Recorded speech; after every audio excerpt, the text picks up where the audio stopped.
السلام علیکم ورحمۃ اللہ وبرکاتہ۔ وعلیکم السلام ورحمۃ اللہ وبرکاتہ۔ الحمد للہ نحمده ونستعینه ونستغفره ونؤمن به ونتوکل علیہ ونعوذ باللہ من شرور انفسنا ومن سیئات اعمالنا من يهده اللہ فلا مضل له ومن يضلله فلا هادي له ونشهد أن لا إله إلا الله وحده لا شريك له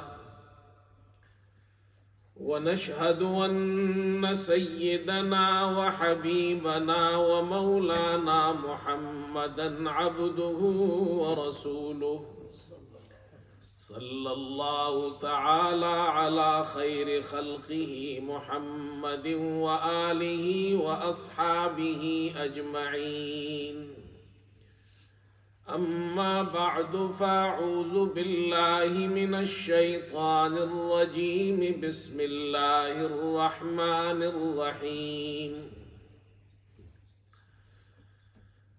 وما آتاكم الرسول فخذوه وما نهاكم عنه فانتهوا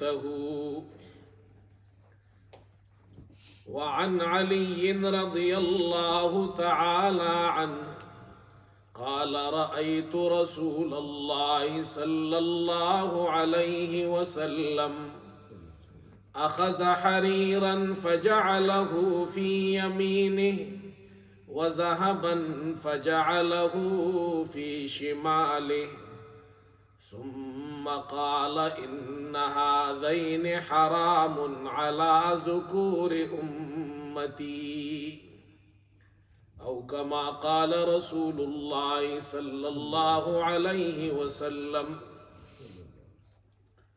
بزرگان محترم اور برادران عزیز، دین اسلام میں چند چیزیں ایسی ہیں جو اللہ رب العزت نے حرام قرار دی ہے، اور چند چیزیں ایسی ہیں جن کو حلال قرار دیا گیا ہے۔ حضرت صلی اللہ علیہ وسلم نے ایک حدیث میں ارشاد فرمایا کہ حلال بھی واضح ہے، الحلال بین، اور حرام بھی واضح ہے، والحرام بین، اور ان کے درمیان کچھ شک شبے والی چیزیں ہیں۔ تو مسلمان حلال کو اختیار کرتا ہے، حرام سے بچتا ہے، شک شبے والی چیز سے بھی بچتا ہے۔ اللہ تعالیٰ نے جن چیزوں کو ہمارے لیے حرام قرار دیا ہے تو ان میں سے کچھ محرمات تو وہ ہیں جو مردوں کے لیے اور عورتوں کے لیے سب کے لیے حرام ہے، اور کچھ وہ ہیں جو مردوں کے لیے تو حرام ہے لیکن عورتوں کے لیے حرام نہیں ہے۔ وہ چیزیں جو سب کے لیے حرام ہے، مرد اور خواتین کے لیے، مثال کے طور پر کھانے پینے کی جو چیزیں ہیں، شراب حرام ہے، نشہ آور چیزیں حرام ہے، تو یہ سب کے لیے حرام ہے، مرد کے لیے بھی ہے، عورت کے لیے بھی۔ نشہ مرد کے لیے بھی جائز نہیں، عورت کے لیے بھی جائز نہیں، شراب دونوں کے لیے اللہ نے حرام قرار دی ہے۔ کھانے کی چیزوں میں خنزیر حرام ہے، وہ جانور جو درندے ہیں جو اللہ نے حرام قرار دیے سب کے لیے حرام ہے۔ اسی طرح معاملات کے اندر جو چیزیں حرام قرار دی گئی ہیں وہ سب کے لیے حرام ہے۔ سود حرام ہے، مرد کے لیے بھی سودی لین دین جائز نہیں، عورت کے لیے بھی جائز نہیں۔ جوا حرام ہے، دونوں کے لیے حرام ہے۔ رشوت حرام ہے، دونوں کے لیے حرام۔ ملاوٹ کرنا یہ بھی حرام ہے، ذخیرہ اندوزی کرنا یہ بھی حرام ہے۔ تو یہ معاملات کے اندر جو چیزیں حرام ہیں وہ سب کے لیے، مرد کے لیے بھی عورتوں کے لیے بھی حرام ہے۔ یہ چند مثالیں میں نے ذکر کی ہے، لیکن کچھ چیزیں ایسی ہیں جو اللہ تعالیٰ نے مردوں پر حرام قرار دی ہے۔ اسلام میں وہ چیزیں مردوں کے لیے حرام ہے، خواتین کے لیے حرام نہیں ہے۔ حضرت علی رضی اللہ تعالیٰ عنہ کی روایت ہے ابو داؤد میں، وہ فرماتے ہیں کہ رأیت رسول اللہ صلی اللہ علیہ وسلم اخذ حریرا فجعلہ فی یمینہ وذهبا فجعلہ فی شمالہ۔ میں نے حضرت صلی اللہ علیہ وسلم کو دیکھا کہ آپ نے ریشم اٹھایا اور دائیں ہاتھ میں ریشم کو پکڑا، اور اسی طرح بائیں ہاتھ میں سونے کو پکڑا، اور پھر ارشاد فرمایا ان ھذین حرام علی ذکور امتی، میرے امت کے مردوں کے لیے دونوں حرام ہیں، یہ حرام قرار دی گئی ہے۔ مردوں کے لیے اس کا استعمال جائز نہیں۔ خالص سونا مرد استعمال نہیں کر سکتا، خالص ریشم مرد استعمال نہیں کر سکتا، خواتین کے لیے۔ پہلی چیز جو عورتوں کے لیے تو جائز ہے اور مردوں کے لیے وہ حرام ہے، وہ سونا ہے اور زیورات ہے۔ زیورات خواتین کے لیے ہے، جیولری، مردوں کے لیے جیولری نہیں ہے، زیورات نہیں ہے۔ مرد صرف چاندی کی انگوٹھی استعمال کر سکتا ہے، اس کے علاوہ کسی بھی قسم کا زیور مرد کے لیے حلال نہیں ہے، چاہے وہ سونے کا ہو، چاہے چاندی کا ہو، چاہے لوہے کا ہو، پیتل کا ہو، پلاسٹک کا ہو، کوئی چیز جائز نہیں ہے۔ یہ میں اس لیے عرض کر رہا ہوں، ہمارے بہت سے مسلمان ہیں الحمدللہ، اچھے مسلمان ہیں، یہاں مسجد میں بھی آتے ہیں، نمازیں بھی پڑھتے ہیں، کسی کے گلے میں چین ہے، کسی نے ہاتھ میں جناب وہ ڈالا ہوا ہے بریسلیٹ، کڑا ڈالا ہوا ہے، بعض ہمارے نوجوانوں نے کانوں میں بالیاں پہنی ہوئی ہوتی ہیں، اور کچھ سونے کے زیورات بھی مرد استعمال کرنے لگے ہیں۔ یہ سمجھ لیجئے اسلام میں اس کی گنجائش مردوں کے لیے نہیں ہے، مرد صرف چاندی کی انگوٹھی استعمال کر سکتا ہے۔ کتنی استعمال کر سکتا ہے؟ حدیث سنیے، ابو داؤد میں بھی ہے، ترمذی میں بھی ہے۔ ایک شخص آیا، اس کے ہاتھ میں پیتل کی انگوٹھی تھی، حضرت صلی اللہ علیہ وسلم نے ارشاد فرمایا کہ کیا بات ہے کہ میں تمہارے اندر بتوں کی اصنام کی بتوں کی بو پا رہا ہوں، اس لیے کہ وہ جو بت بنائے جاتے تھے وہ پیتل سے بنائے جاتے تھے۔ تو وہ شخص اس نے انگوٹھی اتار کر پھینک دی۔ دوسری مرتبہ آیا تو اس نے لوہے کی انگوٹھی پہنی ہوئی تھی۔ آپ نے فرمایا کہ کیا بات ہے، میں دیکھ رہا ہوں تم نے جہنمیوں کا زیور پہنا ہوا ہے، اس لیے کہ جہنمیوں کو جو توق ڈالے جائیں گے وہ لوہے کے ہوں گے۔ تو اس نے اٹھا کر وہ بھی پھینک دی۔ پھر اس نے عرض کی اللہ کے رسول میں کون سی انگوٹھی پہن سکتا ہوں؟ آپ نے فرمایا چاندی کی انگوٹھی، لیکن ایک مسقال کو نہ پہنچے، ایک مسقال سے کم ہو۔ ایک مسقال یہ تقریباً 4.5 ماشا، اس سے کم 4.5 گرام سے کم ہونا چاہیے۔ یہ مردوں کے لیے جائز ہے، اس کے علاوہ مرد کے لیے اور کوئی زیور نہیں ہے۔ سونے کا استعمال، چاندی کا، لوہے کا، پیتل کا، دیگر زیورات مرد نہیں استعمال کر سکتا، صرف ایک مسقال 4.5 ماشے سے کم چاندی کی انگوٹھی استعمال کر سکتا ہے۔ ضرورت ہو، اب بعض لوگ مسئلہ پوچھتے ہیں جی سونے کا دانت ہم لگا سکتے ہیں، چاندی کا دانت لگا سکتے ہیں، مرد حضرات پوچھتے ہیں، تو یاد رکھیے ضرورت کے لیے کسی کا دانت خراب ہو گیا اور کوئی علاج نہیں ہے، آج کل تو اچھے علاج نکلے، دوسرے دانت آرام سے لگ جاتے ہیں، لیکن شرعی مسئلہ یہ ہے اگر اس کے پاس کوئی بھی چوائس نہ ہو تو چاندی کا دانت لگوائے، اگر یہ بھی نہ ہو چوائس تو سونے کا لگا سکتا ہے، ضرورت ہو، ضرورت کے بغیر نہیں۔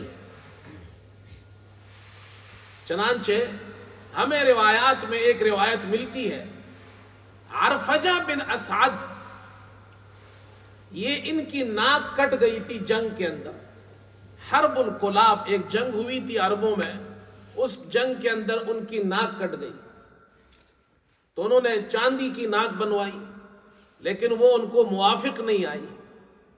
حضرت صلی اللہ علیہ وسلم نے انہیں اجازت دی کہ وہ سونے کی ناک لگا سکتے ہیں، تو ضرورت کے وقت لگا سکتے ہیں، لیکن آج کل تو دانتوں کے دوسرے ذرائع سے دوسرے دانت بھی لگائے جا سکتے ہیں، لہذا پھر اس صورت میں سونے کا استعمال نہ کریں، جان بوجھ کر اپنے لیے کوئی چیز کو جائز بنانے کی کوشش نہ کریں۔ حضرت تھانوی رحمت اللہ علیہ، اللہ اکبر، کیا سناؤں، مجھے میں نے ان کا واقعہ پڑھا۔ فخر المحدثین حضرت مولانا سید انظر شاہ صاحب رحمت اللہ علیہ، یہ محدث عصر علامہ انور شاہ کشمیری رحمت اللہ علیہ کے بیٹے ہیں۔ ان کی ایک کتاب ہے خیر المجالس، ان کی باتوں کو، جو مجلس میں باتیں ہوتی تھی وہ جمع کی گئی ہے، میرے پاس وہ کتاب ہے۔ تو وہ فرماتے ہیں اگر تمہیں تقوی دیکھنا ہو، سنت کا اتباع دیکھنا ہو، تو اکابرین دیوبند کو دیکھو،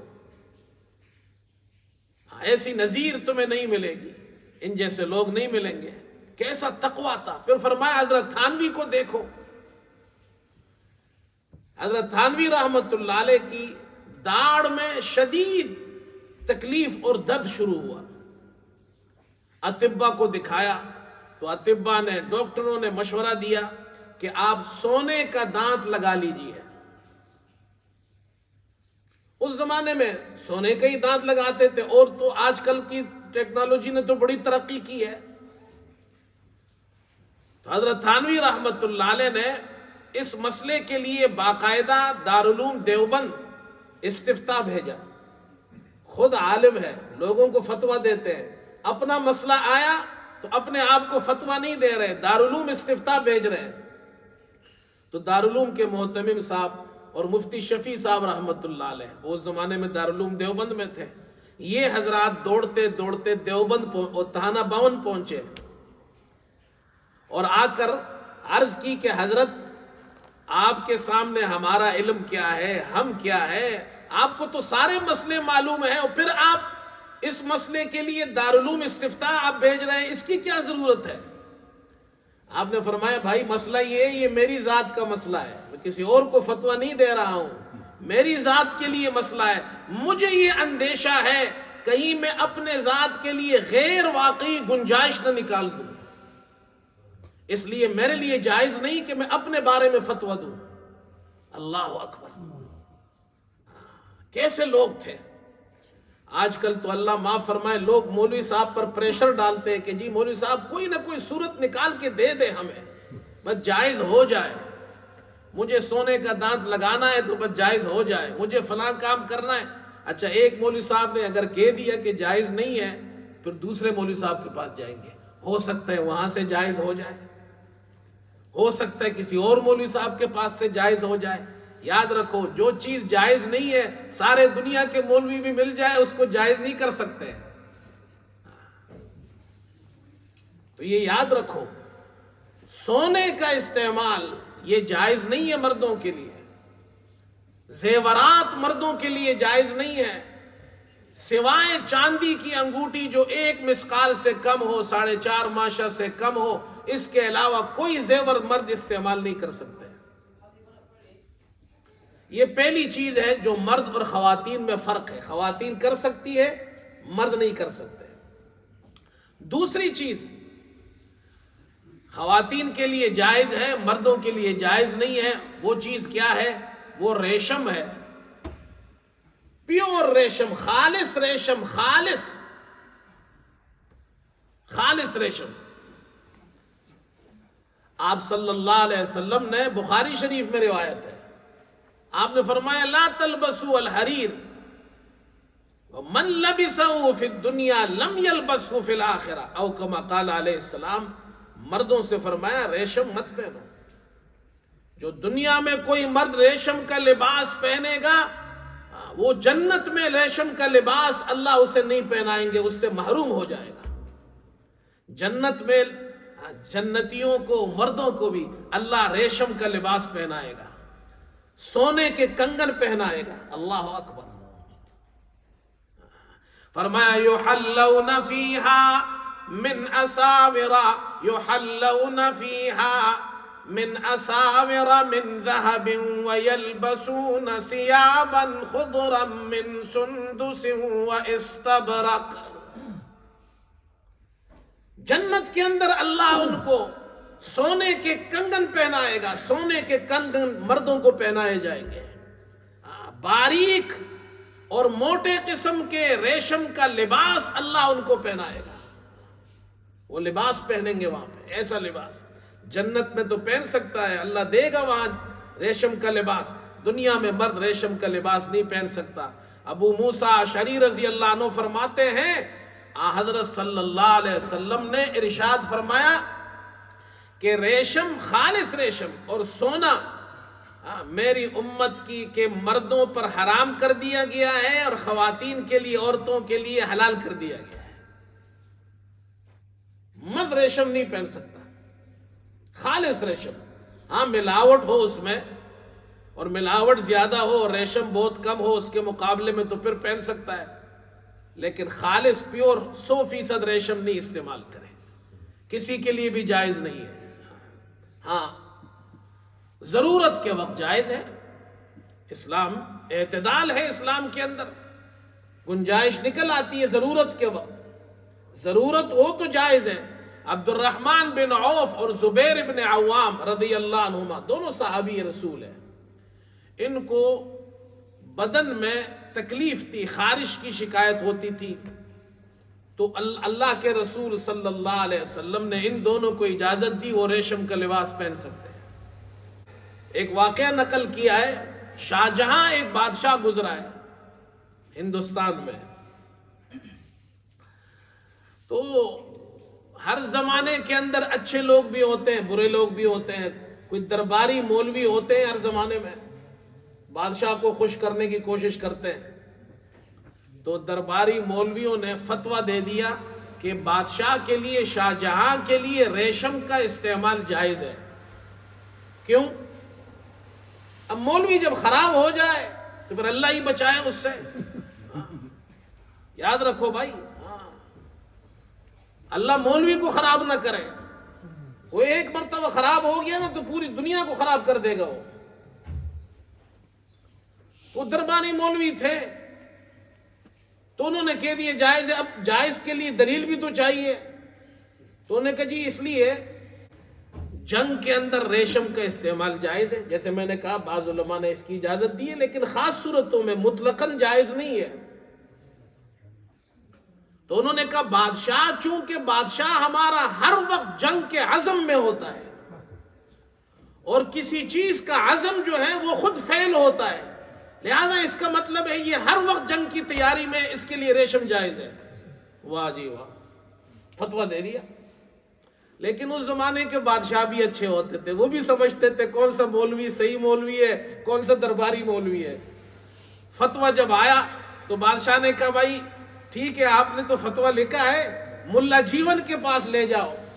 ملا جیون اس زمانے کے ایک حق پرست عالم تھا اور عالمگیر کا استاد تھا۔ عالمگیر شاہ جہان کا بیٹا ہے، تو ملا جیون سے پوچھو کہ وہ کیا کہتے ہیں۔ ملا جیون درویش آدمی تھا، مسجد میں مدرسے میں بیٹھتے تھے، تو فتویٰ آیا شاہی دربار سے، تو ملا جیون نے فتویٰ پڑھا، ہاں جی یہ تو درباری مولویوں نے تو کام دکھایا ہے۔ کہا جی میں جواب دوں گا لیکن جمعے کے دن ممبر پر بیٹھ کر دوں گا۔ اب جمعے کے دن ممبر پر بیٹھ گئے ملا جیون رحمت اللہ علیہ، لوگ آ گئے خطبہ سننے کے لیے۔ انہوں نے فتویٰ، پہلے تو فتویٰ سنایا سب کو، یہ فتویٰ دیا ہے، اور پھر کہا کہ ہر دو مفتی و مستفتی ہر دو کافرن، فتویٰ دینے والا اور فتویٰ لینے والے، یعنی بادشاہ بھی اور درباری مولوی دونوں کے دونوں کافر ہیں۔ حضرت فرماتے ہیں، حضرت تھانوی رحمت اللہ علیہ، اس میں تعویل ہو سکتی ہے، یا کفر حقیقی مراد نہیں ہے، اس لیے کہ اگر کوئی شخص حرام کو حلال سمجھ کر اختیار کرے، یہ عقیدہ رکھے کہ یہ حلال ہے، تب کافر بنتا ہے۔ شراب حرام ہے، اب کوئی شراب پیتا ہے اس سے گنہگار ہوتا ہے، مسلمان کافر نہیں ہوتا، لیکن شراب کو حلال سمجھے تو کافر ہو جائے گا۔ تو یہ تعویل ہے اس کے اندر۔ اب بادشاہ کو جب پتہ چلا کہ جی ملا جیون نے تقریر کی ہے، تو ہمارے مولویوں کی، درباری مولویوں کے فتوے کی تو دھجیاں اڑا دی اس نے۔ تو اس نے کہا جاؤ جی ملا جیون کو گرفتار کرو، اپنی فوج کو بھیجا۔ تو عالمگیر تو ملا جیون کا شاگرد تھا، تو پتہ تھا میرے ابا جان فوج بھیج رہے ہیں گرفتار کرنے کے لیے، تو دوڑتا دوڑتا آیا، ملا جیون سے اپنے استاد سے کہا استاد جی ابا جان نے آپ کے لیے وہ پیچھے آدمی بھیج دیے گرفتار کرنے کے لیے۔ فرمایا اچھا ٹھیک ہے، وہ اپنا کام کرے، ہم اپنا کام کرتے ہیں، لاؤ بھائی لوٹا، ہم وضو کرتے ہیں۔ وہ اپنی فوج بلائے تو میں اپنی فوج بلاتا ہوں، وضو کرنے لگ گئے۔ تو عالمگیر دوڑتے دوڑتے ابا جان کے پاس گیا، فرمایا ابا جان اپنے سپاہیوں کو واپس بلا لو، اس لیے کہ ملا جیون نے وضو شروع کر دیا ہے، اب وضو کریں گے، نماز پڑھیں گے، جب ہاتھ اٹھائیں گے تو نہ تو رہے گا نہ تیری حکومت رہے گی، نہ تو رہے گا نہ تیری حکومت رہے گی۔ تو اس نے کہا کہ اب کیا کروں؟ کہا توبہ کرو، سپاہیوں کو واپس بلاؤ اور ملا جیون کے پاس ہدیہ بھیجو۔ بادشاہ نے جلدی جلدی ہدیہ بھیجا، تو کہا یہ کیا ہے؟ ملا جیون نے پوچھا یہ کیا ہے؟ کہ جی بادشاہ جو ہے معافی کا خواستگار ہے اور جناب یہ ہدیہ بھیجے گا۔ ٹھیک ہے پھر بات ٹھیک ہے بھائی، پھر ٹھیک ہے۔ تو بھائی مولویوں کے کہنے سے بھی حرام حلال نہیں ہوتا ہے۔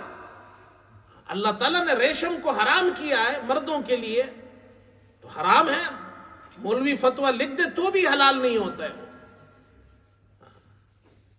یہ دو چیزیں ہو گئی، سونا بھی مردوں کے لیے جائز نہیں، زیورات اور سونا عورتوں کے لیے جائز ہے، ریشم عورتوں کے لیے جائز ہے، مردوں کے لیے جائز نہیں۔ اب تیسری چیز بھی سن لیں، خواتین میں اور مردوں میں ایک فرق یہ ہے، خواتین کے بال لمبے لمبے ہوتے ہیں اور مردوں کے بال اتنے لمبے نہیں ہیں، چھوٹے ہیں۔ اس بارے میں ایک مسئلہ سمجھ لیجئے، یہ بخاری اور مسلم کی روایت ہے، حضرت صلی اللہ علیہ وسلم نے ارشاد فرمایا لعن اللہ المتشبہین من الرجال بالنساء والمتشبہات من النساء بالرجال۔ یہ یاد رکھیں، یہ حدیث ہے صحیح بخاری اور مسلم کی۔ آپ نے فرمایا اللہ کی لعنت ہے ان مردوں پر جو عورتوں کے ساتھ مشابہت اختیار کرتے ہیں اور ان خواتین پر جو مردوں کے ساتھ مشابہت اختیار کرتی ہیں۔ ایسا لباس پہننا جس میں مرد مسلمان ہے تو مسلمان تو قرآن اور حدیث پہ چلے گا، وہ مردانہ لباس پہنے گا، زنانہ لباس نہ پہنے کہ اس سے زنانہ معلوم ہو، خواتین مردانہ لباس نہ پہنے کہ مرد معلوم ہو، ان کے بال خواتین کے خواتین والے ہوں، مردوں کے مردوں والے ہوں۔ اسی لیے دیکھیں حج کے اندر یہ فرق ہے، مرد جو ہے اس کے لیے حلق بھی ہے اور قصر بھی ہے، حلق افضل ہے، سر کے باہر حلق کرائے، خواتین کے لیے حلق نہیں ہے، خواتین کے لیے صرف قصر ہے، آخر میں چوٹی جو اس کی چوٹی ہے اس کو پکڑ کر اتنا سا آخر میں ایک پورے کے برابر کاٹ لے۔ یہ ایک بات میں بالوں کے حوالے سے ضروری سمجھتا ہوں عرض کروں، خاص طور پر ہمارے نوجوانوں کو، چھٹیاں ہیں، کالج اسکول بند ہیں، یہ آئے ہوئے، ایک بات سمجھ لیجئے، ہم مسلمان ہیں، آپ مسلمان ہیں، آپ کو معلوم ہونا چاہیے۔ یہ آج کل ہمارے بہت سے مسلمان بال جو کاٹتے ہیں تو بالوں میں ڈیزائن بناتے ہیں، داڑھیوں میں بھی ڈیزائن بناتے ہیں، آدھے بال اوپر کے رکھتے ہیں، آدھے بال یہاں سے کاٹ دیتے ہیں، سمجھ گئے؟ یہ آدھے بال کاٹ دیتے ہیں، آدھے بال رکھتے ہیں، اس کو قزع کہتے ہیں، عربی زبان میں اس کو قزع کہتے ہیں۔ حدیث میں آپ صلی اللہ علیہ وسلم نے قضا سے منع فرمایا ہے. اور قضا کیا ہے؟ بخاری شریف میں روایت ہے، عبداللہ ابن عمر فرماتے ہیں کچھ بال تو چھوڑ دے، کچھ بال کاٹ دے. ابو داؤد میں روایت ہے آپ صلی اللہ علیہ وسلم نے ایک بچے کو دیکھا، اس کے سر کے کچھ بال تھے اور کچھ بال نہیں تھے. آپ نے منع فرمایا تو پورے بال کاٹو یا پورے بال رکھو. یہ مسلمان کو آپ صلی اللہ علیہ وسلم نے منع فرمایا سی. یہ مسلمان کی شان یہ نہیں ہے، اس لیے کہ اس میں کفار کے ساتھ، مشرکین کے ساتھ تشبہ ہوتا ہے.